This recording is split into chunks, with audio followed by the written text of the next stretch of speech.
How much blame is there to go around? Oh, there's plenty of blame to go around. I think I think in retrospect you can see lots of people who were doing stupid things.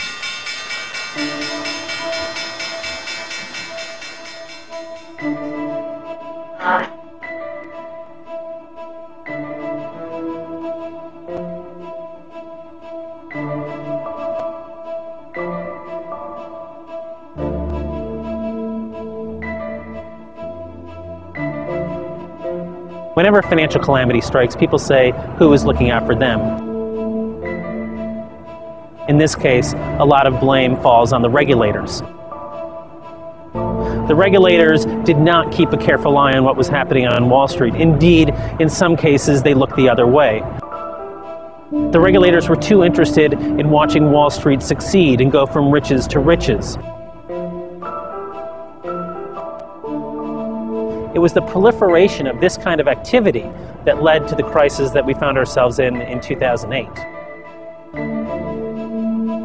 The idea is at the end of the day, you would have smart people who recognized we were taking on too much risk and who would put some brakes on the system. The brakes didn't work very well this time, in part because some of the smartest people who were closest to the action weren't really at risk. The fact that Alan Greenspan says, oh, I'm surprised the banks didn't have better risk controls.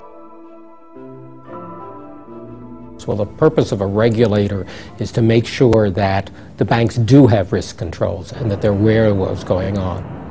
Alan Greenspan was a longtime Federal Reserve chief, and in that role, he was incredibly influential in terms of policy and regulation. One of his biggest statements was that he believed financial derivatives, complex investment instruments, were ultimately good, healthy, and safe for the economy.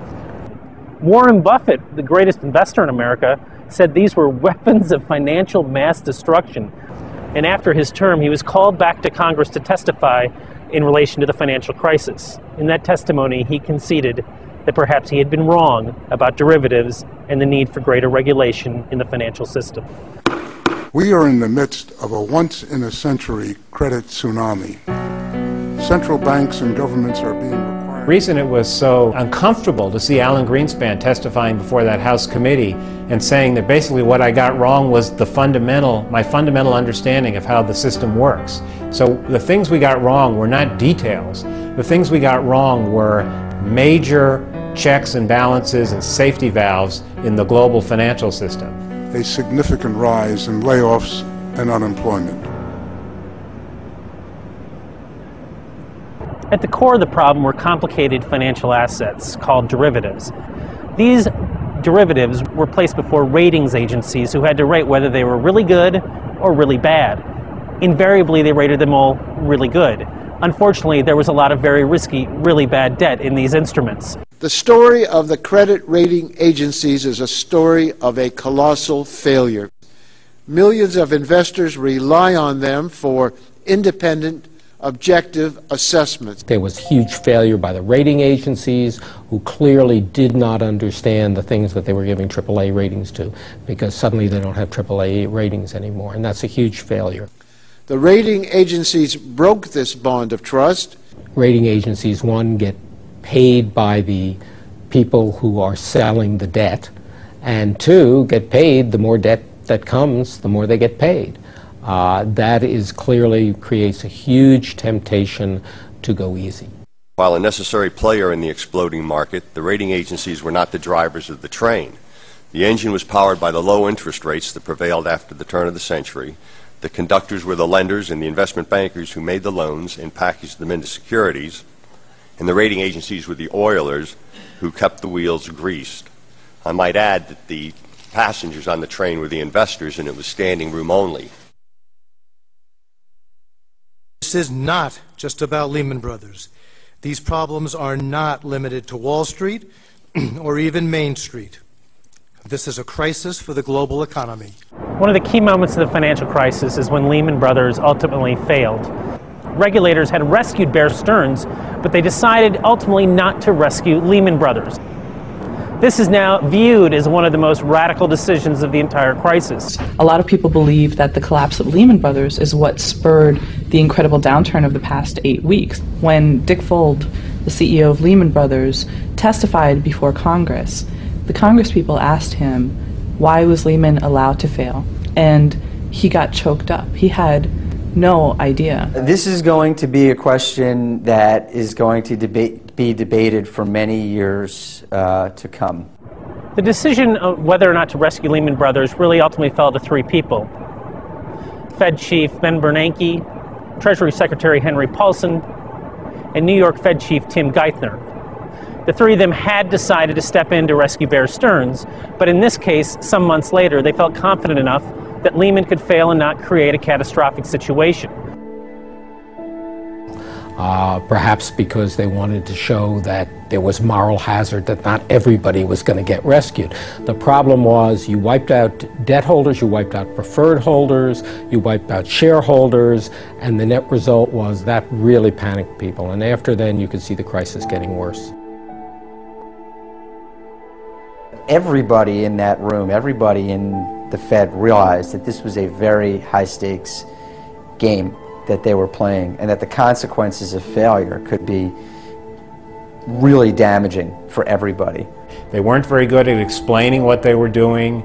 They have maybe in some of the weekends that they had to make these decisions without enough sleep and without enough preparation, they didn't make the right decisions.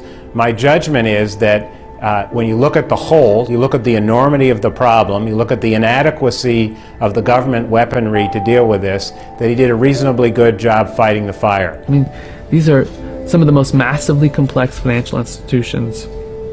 Not some of these are the most massively complex financial institutions on the face of the earth.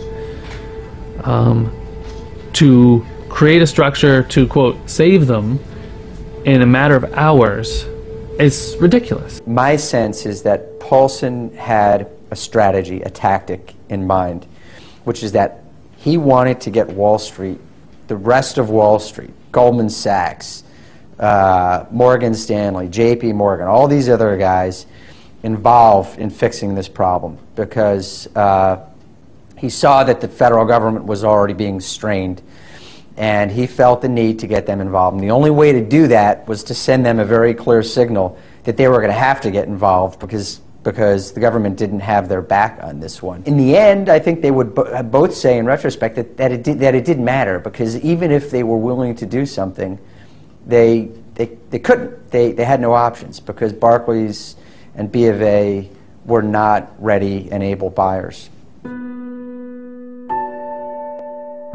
As the crisis worsened in 2008, banks lost confidence in individuals and in other banks. Instead of simply charging higher interest rates, they stopped lending altogether.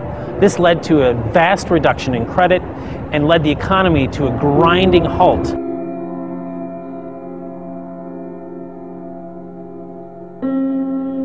House Speaker Nancy Pelosi signed the $700 billion financial rescue package right after the House passed it by a comfortable margin. Following the week when Lehman was allowed to fail and Bank of America bought Merrill Lynch and JP Morgan bought Washington Mutual, Congress finally passed the $700 billion relief plan. It's going to take a while to get in place a program that, one, is effective. At some point, there needs to be a longer-term solution, and we're still in crisis management mode. They haven't even started to figure this out, but the entire financial architecture is going to have to be reconsidered as a result of what we've just been through.